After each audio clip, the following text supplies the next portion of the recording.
Hello देखु ना आज हम हेलो गाइस आज हमें पढ़िया अर्थनैतिक विकास। ओके ना। फास्ट जाने अर्थनैतिक विकास कहले कौन बुझ। प्रथम पॉइंट कौन ना अर्थनैतिक विकास। आज पढ़िया कौन ना अर्थनैतिक विकास। अर्थनैतिक विकास कौन ना आम दैनंदिन जीवन में आम जहाँ व्यवहार करिया आम दैनंदिन जीवन में आम जहाँ व्यवहार करवा जो माने शुद्ध उड़िया जब कह आम दैनंदिन जीवन में जहाँ व्यवहार करिया सेटा जब आम देश में प्रचलित हुए अर्थनैतिक विकास कहुए। देखो एतिकी जदि लिखाई आम कौन एतिकी पढ़िया आवश्यकता टोटाल ही आवश्यक नहीं। तुम तो नवम पढ़ी विकसित देश विकसित देश विकास उन्मुखी देश पढ़ी से विकसित देश कौन विकास उन्मुखी देश कौन मत कह। प्रथम जाने विकसित देश कौन जो देश में मुंड पिछा 3,35,500 रु कम होता है कौन जो देश में 35,500 रु अधिक होता है सेटा विकसित देश। आउ जब 3,35,500 रु कम हो जाए विकास उन्मुखी देश बुझल। विकसित विकास उन्मुखी देश विकसित है जो देश में मुंड पिछा आय 3,35,500 रु अधिक थाए से विकसित। आ जो देश में मुंड पिछा है 3,35,500 रु कम होता है से विकास उन्मुखी।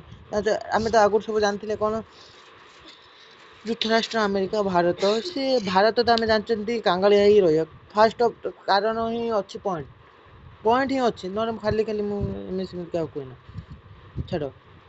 ବିକଶିତ ଦେଶ ହେଲା ଯୁକ୍ତରାଷ୍ଟ୍ର ଆମେରିକା ଜାପାନ ଜର୍ମାନୀ ତ ଇଏ ଏକ୍ଜାମ୍ପଲ୍ ଗୁଡ଼ା ପଢ଼ିଲେ ତୁମ ଲାଇଫ୍ର ମନେ ରହିନି। ତୁମେ ଯେଉଁ ସବୁ ଏକ୍ଜାମ୍ପଲ୍ ଭାବୁଛ ସେଟା ହିଁ ସବୁ ଠିକ୍। ତୁମେ ଭାବୁଛ ଆମେରିକା ଫାଷ୍ଟ ଆମେରିକା ହିଁ ଠିକ୍ ତାପରେ ଯୁକ୍ତରାଷ୍ଟ୍ର ଆମେରିକା ଠିକ୍ ତାପରେ ବିକାଶ ଉନ୍ମୁଖୀ ଦେଶ ମାନେ ବିକାଶ ଆଡ଼କୁ ଗତି କରୁଛନ୍ତି କିଏ ଭାରତ ଆମେ ଜାଣିଛ ପାକିସ୍ତାନ ଭାରତ ଭାଇ ତାପରେ ଅଛି ଆମର ବାଂଲାଦେଶ ଏତିକି। ତାପରେ ଅର୍ଥନୀତି ଏଇଟା ଗୋଟେ ମେନ୍ ପଏଣ୍ଟ ମୁଁ ଯେତିକି ୟା ଦ୍ୱାରା ମେନ୍ ପଏଣ୍ଟ ଅଛି ସେତିକି ପଢ଼ିବି ଆଉ ଏତିକି ଗପ ଭଳିଆ କହିକି ସାରିବି। ଦେଖ ମୁଁ ଏତିକି ଗପ ଭଳିଆ ପଢ଼େଇ ସାରିମି ତାପରେ ବି ଯେଉଁଟା ଅଛି ଗପ ଭଳିଆ ପଢ଼େଇ ସାରିମି କିନ୍ତୁ ये जो यह मेन पॉइंट गुड़ा तुमको एबेठू ही कहीदे। देख अर्थनैतिक विकास कहले कौन ना अर्थनैतिक अभिवृद्धि को अर्थनैतिक विकास कहुए जी पॉइंट यार अच्छे सैला। तापर लिखा है तुम जानच नवम श्रेणी पढ़ी मुंड पिछा आय मोट जातीय आय। देख मुंड पिछा आय हूँ मोट देश जी लोक अच्छा जिते मोट जनसंख्या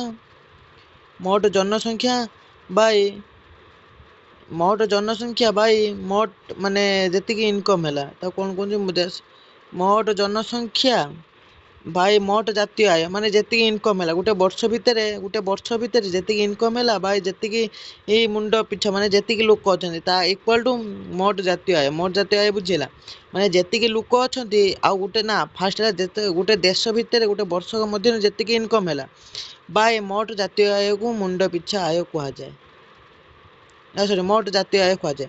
एवं मोट पुणी पचारे मोट जातीय आय कौन ना मोट जातीय आय होउची ना एटा आम देश भितर कृषक रोचे इंजीनियर रोचंदी विज्ञानी रोचंदी से एक्सट्रा बहुत लोक भी रोचंदी आम देश भितर से जो जी लोक आम देश भितर रहिले मन रख जी लोक आम देश भितर रहिले सी किसी इनकम करते आम जानते आमर चाउल तेल सब बाहर को पठाउछन्ति बास मन अच्छी ना से जो चाउल आ तेल को अन्य देश को पठाउछन्ति से जो डॉलर DOLLAR डॉलर से जो डॉलरटा आउचे आम देश भितर को तार इनकम देख फास्ट है आम देश भितर जी इनकम कर प्लस बहिरा देश आय माने बाहर देश जी इनकम हो प्लस आउ कौन ना ता सहित समस्त द्रव्य आ जो मुद्रा फुद्रा द्रव्य को हमें मोट जातीय आय कहुए जी मोट जातीय आय आउ थे कह शुण आम देश शुण एटा को पढ़ने तुम किसी मन रही प्राक्टिकाली आम पढ़िया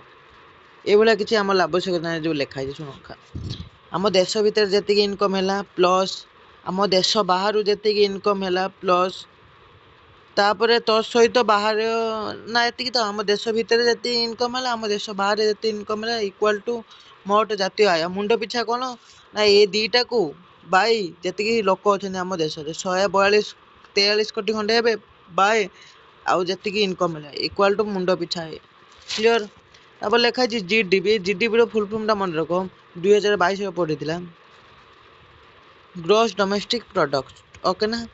तापर तो जानते यहाँ सब मिछ ये सब किसी आवश्यकता नहीं जी रही आसिया ତାପରେ ଏ ଯୋଉ ଲେଖା ହେଇନି ଏ ଯୋଉ କେତେ କୋଟି ଟଙ୍କା ଇଏ କିଛି ଆବଶ୍ୟକତା ନାହିଁ। ଯଦି 1950-51 ହେଇଥିଲା ଏବେ କାହିଁ ଲେଖିଲନି?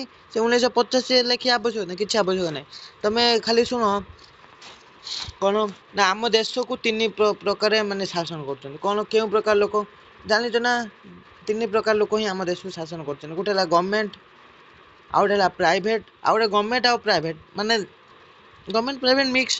ଯୋଉଟା ଗଭର୍ଣ୍ଣମେଣ୍ଟ ଶାସନ କରୁଛି ସେଟା ହେଲା ସମାଜବାଦୀ, ଆଉ ଯୋଉଟା ପ୍ରାଇଭେଟ ଶାସନ କରୁଛି ସେଟା ହେଲା ପୁଞ୍ଜିବାଦୀ। ଯୋଉଟା ମିକ୍ସ ଶାସନ କରୁଛି ଯୋଉ ମିଶ୍ର ଅର୍ଥନୀତି ମାନେ ମିଶିକି ଯୋଉ ଦି ଜଣ ଶାସନ କରୁଛନ୍ତି ସେଇଟା ମିଶ୍ର ଅର୍ଥନୀତି। ଏଇଠି ଗୋଟେ କ୍ୱେଶ୍ଚନ କରୁଛି ଶୁଣ, ଆମ ଦେଶରେ ସ୍ୱାଧୀନତା ପରଠାରୁ ମିଶ୍ର ଅର୍ଥନୀତି ଚାଲୁଛି, ଆଉ ୟା ଭିତରେ ଆଉ କିଛି ଆବଶ୍ୟକତା ନାହିଁ। ଓକେ ନା? କ୍ଲିୟର? ୟେସ୍ ୟା ନୋ କମେଣ୍ଟରେ କହିବ। ତାପରେ ଆମେ ପଢିବା, ଧର ଆମ ଦେଶ କେବେ ସ୍ୱାଧୀନ ହେଲା? ତମେ ସେଟା କହିବ 1919 ନା ହଁ 1949 ମସିହାରେ ସ୍ୱାଧୀନ ହେଲା। 1949 ସେ ଯୋଉ ଏବେ ଯୋଉ ସ୍ୱାଧୀନ ହେଲା ଆମ ଦେଶ ହେଲା, ମନେ ରଖିଥା ଆମ ଦେଶ ଯୋଉ ସ୍ୱାଧୀନଟା ହେଲା, ସ୍ୱାଧୀନ ହବା ପରେ ଆମ ଦେଶ କିଛି ତ ଗୋଟେ କରିଥିବ, କଣ ଗୋଟେ କରିଥିବ। ଆମ ଦେଶ କଣ କରିଥିଲେ? ଆମ ଦେଶ ଯୋଉ ଶୁଣ, ଆମ ଦେଶ ଯୋଉ ସ୍ୱାଧୀନ ହେଲା କେବେ? ତମେ କମେଣ୍ଟ ରଖ ଆମ ଦେଶ ଯୋଉ ସ୍ୱାଧୀନ ହେଲା, ସ୍ୱାଧୀନ ହେଲା ପରେ କିଛି ତ ଗୋଟେ ବୃଦ୍ଧି ହେଇଥିବ। କଣ ବୃଦ୍ଧି ହେଲା ନା ଶିଳ୍ପ ନୀତି ବୃଦ୍ଧି ହେଲା। ଦେଖ 1948 ମସିହା ପରଠାରୁ ଭାରତରେ ଦ୍ରୁତ ଶିଳ୍ପାୟନ ଚାଲିଛି। କୋଉ ବିଷୟରେ ଚାଲିଥିବ ତମେ ଭାବୁଛ? ମୁଁ କହୁଛି ତମେ ଯୋଉଟା ଭାବୁଛ ସେଇଟା ହିଁ ଠିକ। ଯଦି ଭୁଲ ହେଲା ମୋ ନାଁ କାଟିଦେବି। କଣ ତମେ ଭାବୁଛ? କୃଷିର ବୃଦ୍ଧି ହେଲା, ୟେସ୍ କୃଷିର ବୃଦ୍ଧି ହେଲା। ତମେ ଭାବୁଛ ଶିଳ୍ପର ବୃଦ୍ଧି ହେଲା, ଶିଳ୍ପ ଲେଖା ହେଇଛି ମାନେ ଶିଳ୍ପର ହିଁ ବୃଦ୍ଧି ହବ, ୟେସ୍। ସେତିକିରେ ପିଲା ସେତିକି ପିଲେ ଏତିକି ହିଁ ଲେଖା ହେଇଛି। କୃଷିର ବିକାଶ ହେଲା, ଇଏରେ ବିକାଶ ହେଲା, ସିଏରେ ବିକାଶ, ଭୂମିହୀନ କୃଷକଙ୍କୁ ଭୂମି ଦିଆହେଲା, ଆଉ କିଛି ନାହିଁ ରେ। ଏତିକି ହିଁ କଥା। ଭୂମିହୀନ